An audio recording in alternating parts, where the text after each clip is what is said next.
Hello everyone. Now we are going to start new chapter, biomolecule. Okay, biomolecule.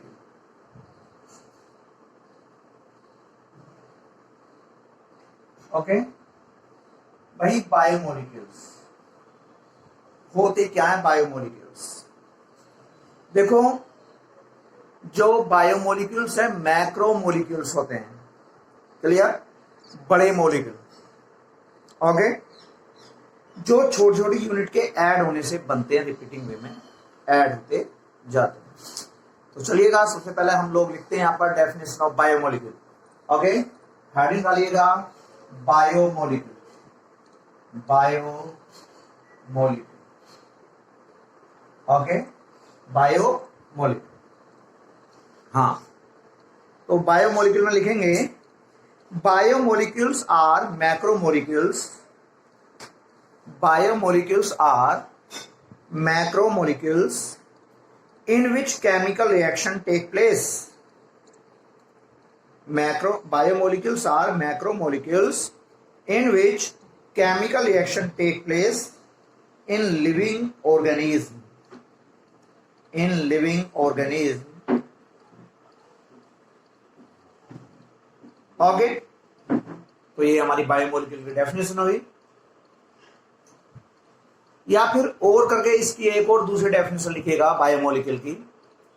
लिखेगा biomolecules, biomolecules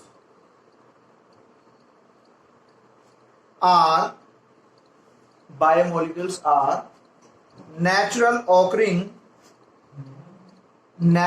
occurring in biological system. Natural occurring in biological system, are called biomolecules. भाई हम यहाँ पर detail में biomolecules के बारे में पढ़ने जा रहे हैं। ओके, तो भाई और बायोमोलिक्यूल्स के एग्जाम्पल क्या हैं? एग्जाम्पल करके लिखेगा carbohydrates, proteins, carbohydrates, proteins, nucleic acids,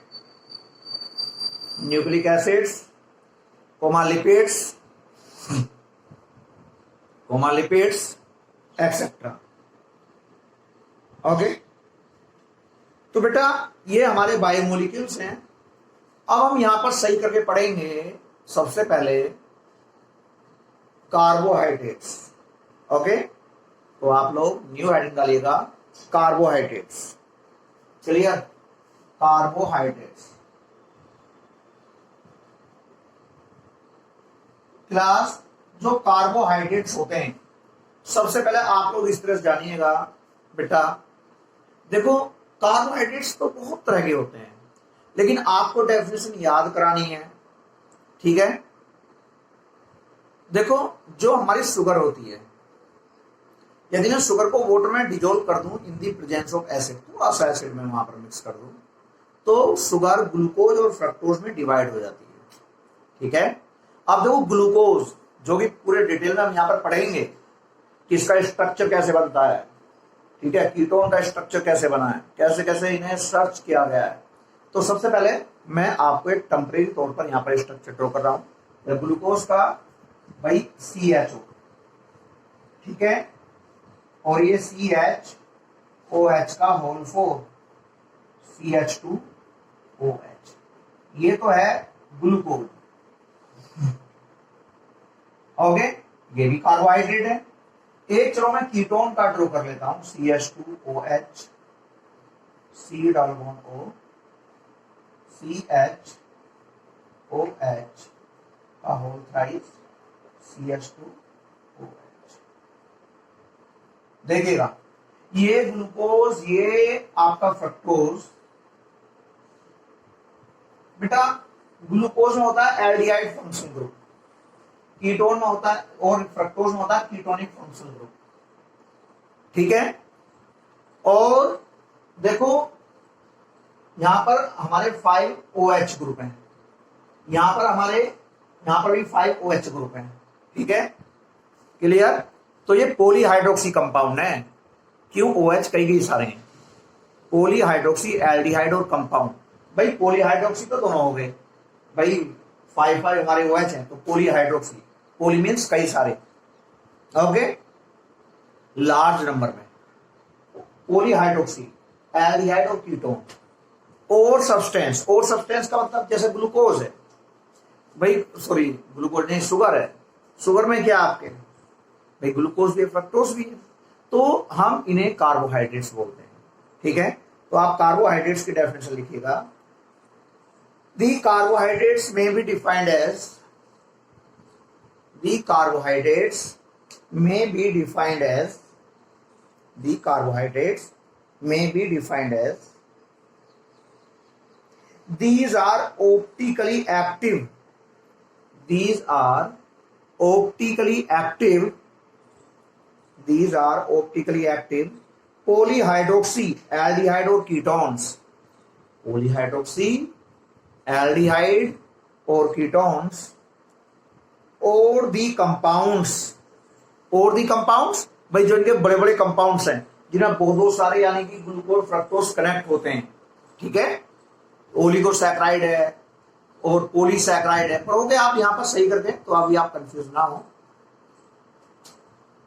और the compounds which produce such units, which produce such unit, यानी कि जैसे भाई मेरे पास शुगर है, शुगर को मैंने हाइड्रोलाइज यानी वाटर में डिसॉल्व किया in the presence of acid, तो ग्लूकोज भी मिलेगा फ्रक्टोज भी मिलेगा, तो which gives such units on hydrolysis, which gives या which produce such units on hydrolysis, ठीक है, क्लियर।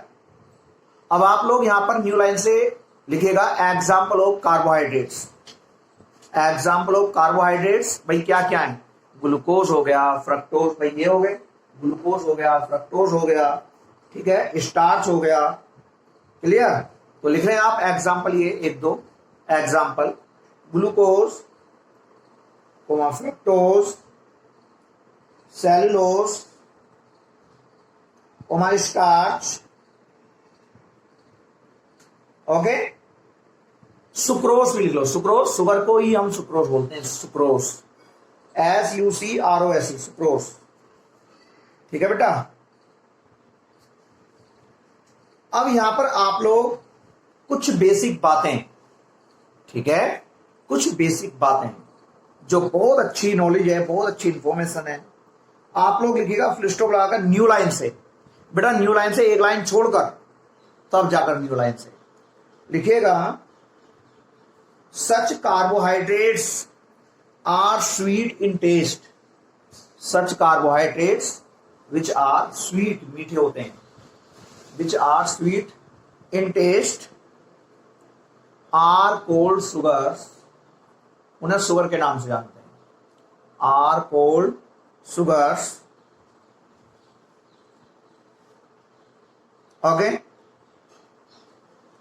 फिर स्टॉप लाकर फिर न्यू लाइन से, बेटा जो शुगर को हम घरों में यूज करते हैं उसे सुक्रोज बोलते हैं, तो फुल स्टॉप लगाकर लिख रहे हैं न्यू लाइन से, the most common sugar used in our home, the most common sugar used in our home is known as sucrose, is known as sucrose, SUCROS, sucrose, okay. बेटा एक एक line छोड़कर new line से लिखते रहिए, ये बहुत अच्छी बातें हैं। इसके बाद फुल स्टॉप लगाकर फिर न्यू लाइन से लिखेंगे, the sugar which is present in milk, भाई आप ताजा ताजा दूध पीजिएगा भैंस के नीचे से निकालकर, गाय का या भैंस का। अब जब हम गाय का दूध पीते हैं तो हल्का मीठा होता है, तो मीठापन किसकी वजह से होता है, ये मैं वही बात दिखा रहा हूं, ठीक है, लिखिएगा, हाँ देखिएगा, the sugar which is present in milk, the sugar which is present in milk is known as lactose, LACTOS, lactose, उस शुगर का नाम लैक्टोस होता है, लैक्टोस कहते हैं, okay, is known as lactose। फिर स्टॉप लगाकर फिर न्यू लाइन से, देखो कार्बोहाइड्रेट्स का दूसरा नाम हम ये सैकराइड्स के नाम से भी जानते हैं। तो फुल स्टॉप लगाकर न्यू लाइन से लिखेंगे carbohydrates are also called saccharides. ठीक है, carbohydrates are also known as saccharides, SACCHARIDES, saccharides. Saccharides क्या है, इसका दूसरा नाम है। क्लियर? तो देखो ये बेसिक बातें आप लोगों को यहां पर सुनने के लिए मिली। अब हम लोग यहां पर करेंगे क्लासिफिकेशन ऑफ शुगर, शुगर का क्लासिफिकेशन। तो आप लोग न्यू हेडिंग डालिएगा क्लासिफिकेशन ऑफ शुगर। ओके, हाँ, क्लासिफिकेशन ऑफ शुगर। देखिए बच्चों, क्लासिफिकेशन ऑफ शुगर, हाँ, क्लासिफिकेशन ऑफ कार्बोहाइड्रेट्स, है ना, कार्बोहाइड्रेट्स के नाम से लो, वो बात है। जो कार्बोहाइड्रेट स्वीट होते हैं शुगर बोलते हैं। तो क्लासिफिकेशन ऑफ कार्बोहाइड्रेट्स,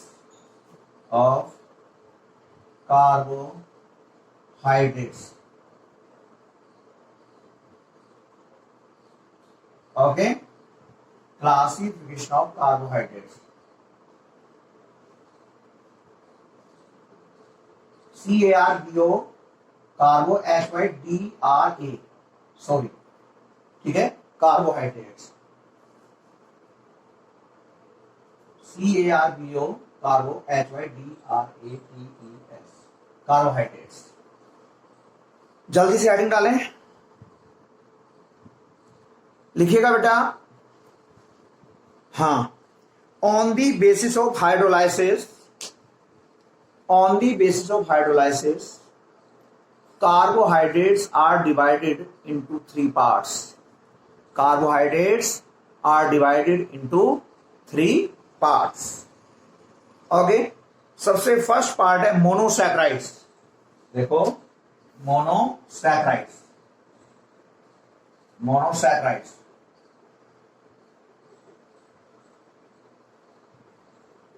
भाई मोनोसैकराइड्स। एक बार बताओ, आपने शुगर ली, ओके, शुगर ली, और शुगर को आपने वाटर में डिजोल्व कर दिया, उसमें 2-4 ड्रॉप एसिड डाल दिया, तो शुगर ग्लूकोज और फ्रक्टोज में डिवाइड हो गई। ठीक है, अब जो ग्लूकोज और फ्रक्टोज हैं, हम उन्हें और स्मॉलर यूनिट्स में डिवाइड नहीं कर सकते बाय हाइड्रोलाइसिस। तो ग्लूकोज फ्रक्टोज क्या है आपके monosaccharides.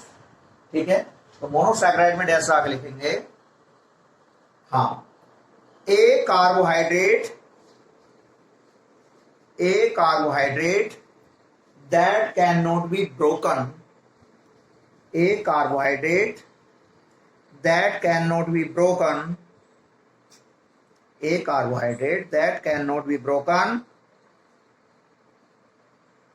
broken into small units, छोटी यूनिट में, into small units on hydrolysis, into small units of, चलो ये 2-4 वर्ड लिखिए, into small units of polyhydroxyaldehyde, into small units of polyhydroxyaldehyde or ketones, okay, are known as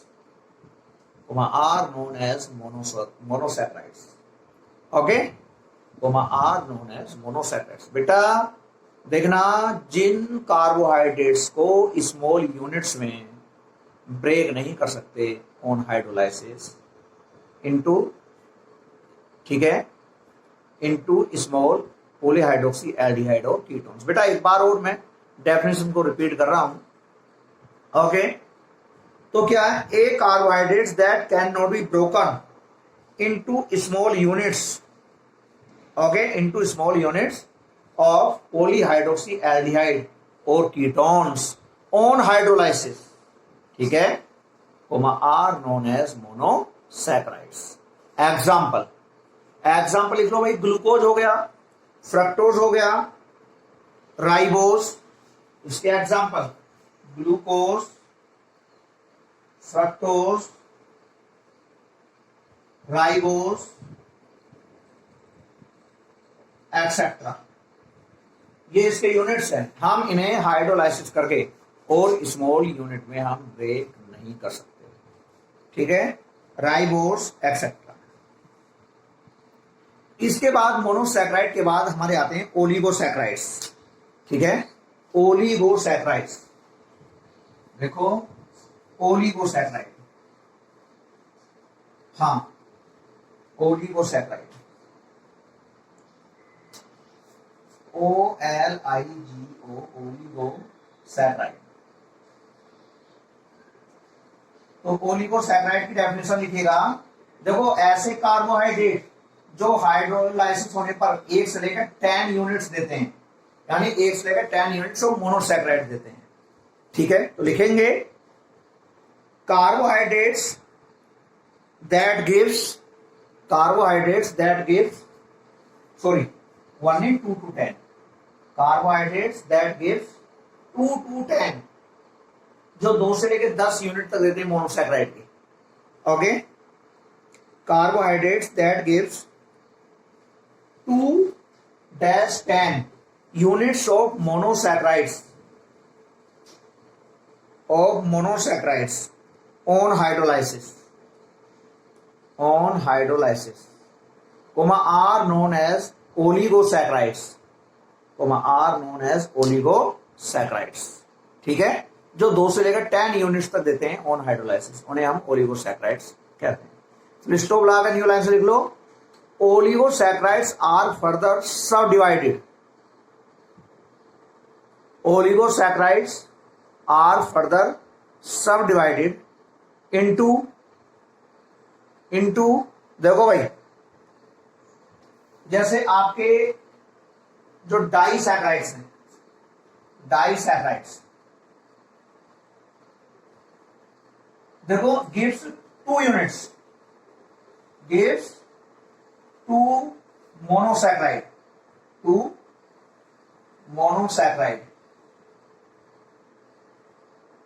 on hydrolysis,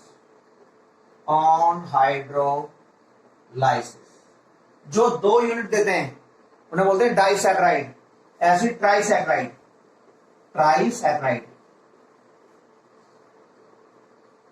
ये क्या gives 3 units, okay, 3 units of monosaccharides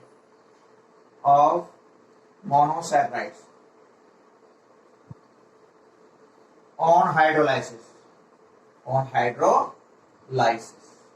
अब ऐसी कहते जाते हैं, डाइसैकेराइड हाइड्रोलाइसिस होने पर 2 यूनिट्स देते हैं, ट्राइसैकेराइड्स 3 यूनिट्स देते हैं, टेट्रासैकेराइड्स 4 यूनिट्स देते हैं, ठीक है। अब ऐसी so on into tetrasaccharides, pentasaccharides,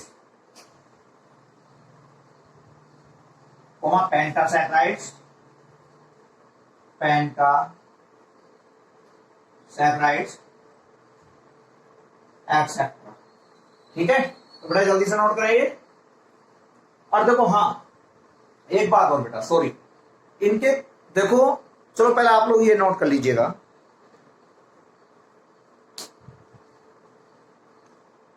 हाँ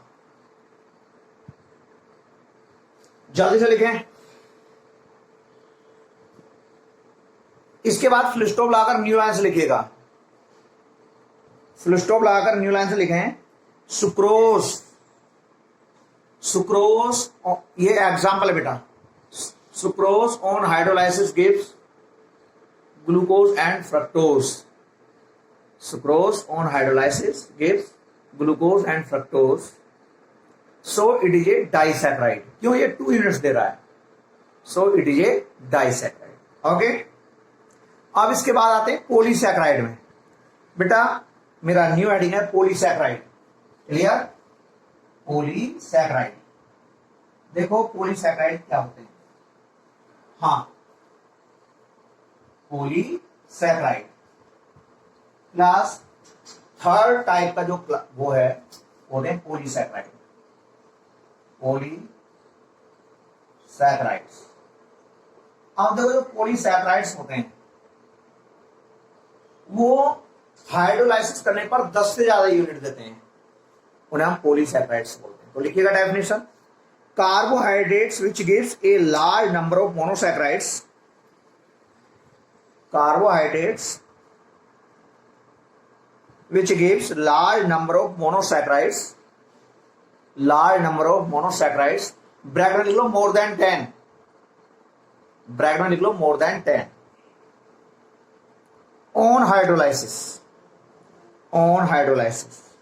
are called polysaccharide, बेटा पॉलीसैकेराइड के एग्जाम्पल फुल स्टॉप लगाकर न्यू लाइन से लिखेंगे। Example starch, cellulose, glycogen etcetera. Starch, cellulose, glycogen etcetera. Okay बेटा फुल स्टॉप लगाकर न्यू लाइन से लिखेंगे। देखो ऐसे पॉलीसैकेराइड जो स्वीट नहीं होते हैं टेस्ट में, हम उन्हें नॉन शुगर के नाम से भी जानते हैं। तो फुल स्टॉप लगाकर न्यू लाइन से देखो, polysaccharides are not sweet in taste. जो पॉलीसैकेराइड्स होते हैं मीठे नहीं होते हैं। Polysaccharides are not sweet in taste, so they are also called non sugars. हम उन्हें नॉन शुगर के नाम से जानते हैं। ओके अब बेटा फुल स्टॉप लगाकर फिर इसका एक क्लासिफिकेशन और है, reducing and non reducing sugar. तो फुल स्टॉप लगाकर न्यू लाइन से लिखेंगे, कार्बोहाइड्रेट्स में बी क्लासिफाइड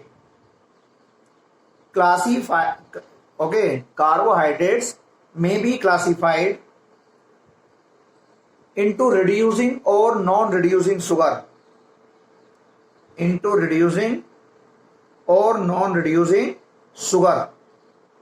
अब बेटा रिड्यूसिंग और नॉन रिड्यूसिंग शुगर क्या होते हैं? अब आप लोग यहां पर हेडिंग डालो reducing sugar. Okay reducing sugar, देखो रिड्यूसिंग शुगर जो होते हैं,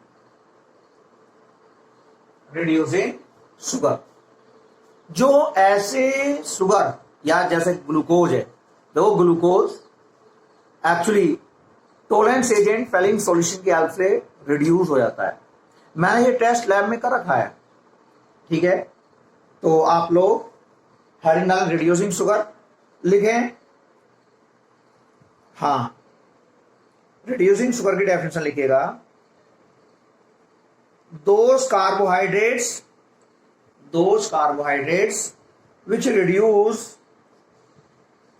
which reduce by failing solution and tolerance agent, which are reduced by failing solution and tolerance agent, are called reducing sugar,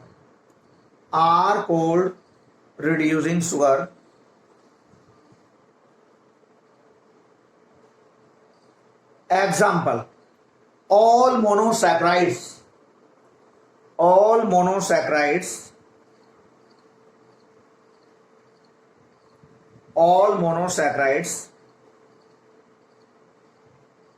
are reducing sugar. Okay सभी monosaccharides reducing sugar होते हैं। अब बेटा heading डालो यहां पर नॉन रिड्यूसिंग शुगर,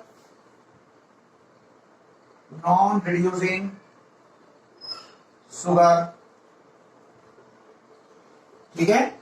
ये non reducing sugar Fehling solution और टॉलरेंस एजेंट की हेल्प से रिड्यूस नहीं होते हैं। तो लिखिएगा, हाँ लिखिएगा रिड्यूसिंग शुगर की definition, such carbohydrates which does not reduce by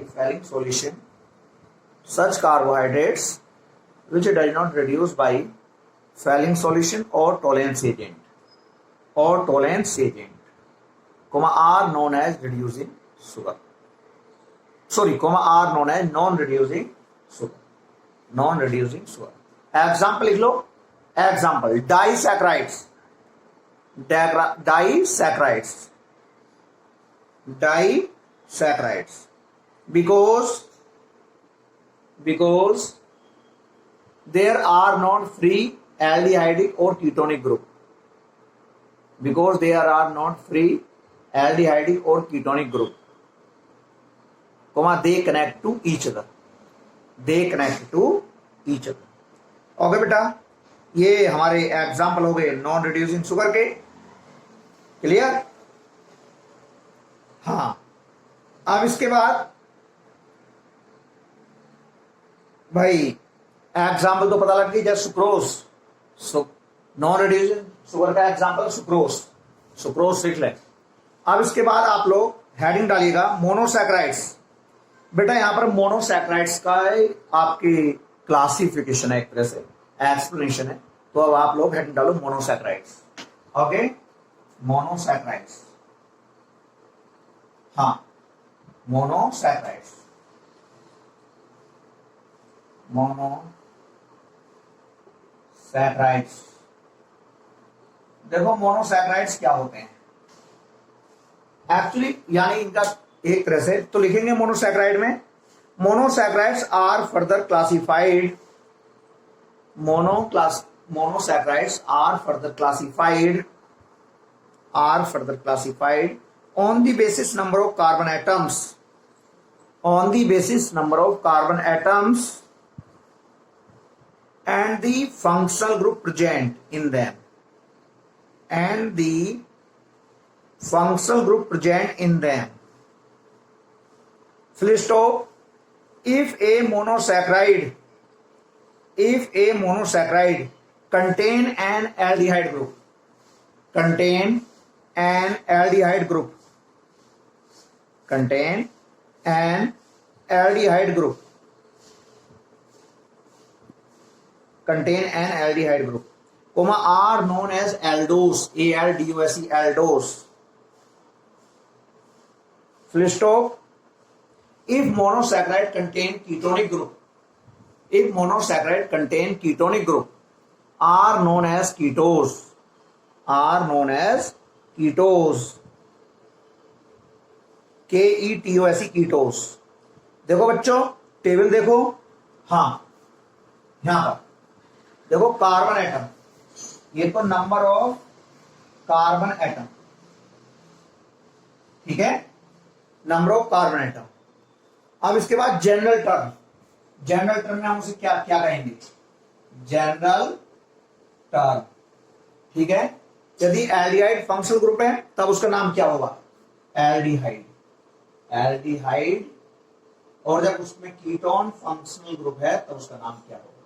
देखो इन नंबर ऑफ कार्बन एटम है 3, तो उसका जनरल नाम है ट्राइओस, ट्राइओस, ट्राइओस। और उसके एल्डिहाइड का नाम है, देखो इससे पहले एल्डो लग जाएगा, एल्डो ट्राइओस। क्लियर, एल्डो भाई एल्डिहाइड फंक्शनल ग्रुप तो एल्डो ट्राइओस, ट्राइओस। यदि कीटोनिक फंक्शनल ग्रुप है तो कीटो ट्राइओस, कीटो ट्राइओस, ठीक है। देखो यदि 4 कार्बन एटम है तो बोलते हैं टेट्राओस, टेट्राओस, TETRA, टेट्राओस। एल्डिहाइड फंक्शनल ग्रुप है तो एल्डो टेट्रोस, एल्डो टेट्रोस। यदि कीटोनिक फंक्शनल ग्रुप है तो कीटो टेट्रोस, कीटो टेट्रोस, ओके।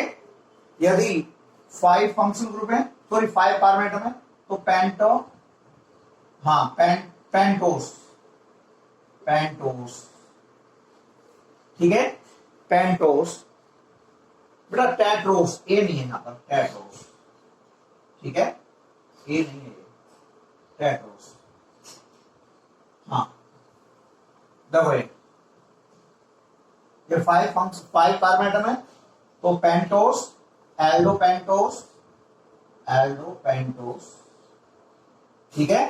और कीटो ने तो कीटो पेंटोस, कीटो पेंटोस। देखो यदि 6 कार्बन एटम है तो हेक्सोस, हेक्सोस, ठीक है। एल्डिहाइड फंक्शनल ग्रुप है तो एल्डो हेक्सोस, एल्डो हेक्सोस, यही तो होता है ग्लूकोज, ग्लूकोज यही तो होता है बेटा, ठीक है, एल्डो हेक्सोस, ठीक है। हाँ खैर चलिएगा, मैं यहां पर ये ऐसी कीटो हेक्सोस, कीटो हेक्सोस, क्लियर। तो बेटा ये इस तरह से आप लोग इसे बनाएं सही करके, अच्छे से समझें, समझकर आप लिखोगे तो आपको अच्छा, यानी कि एक बार में याद हो जाएगा। Okay okay class.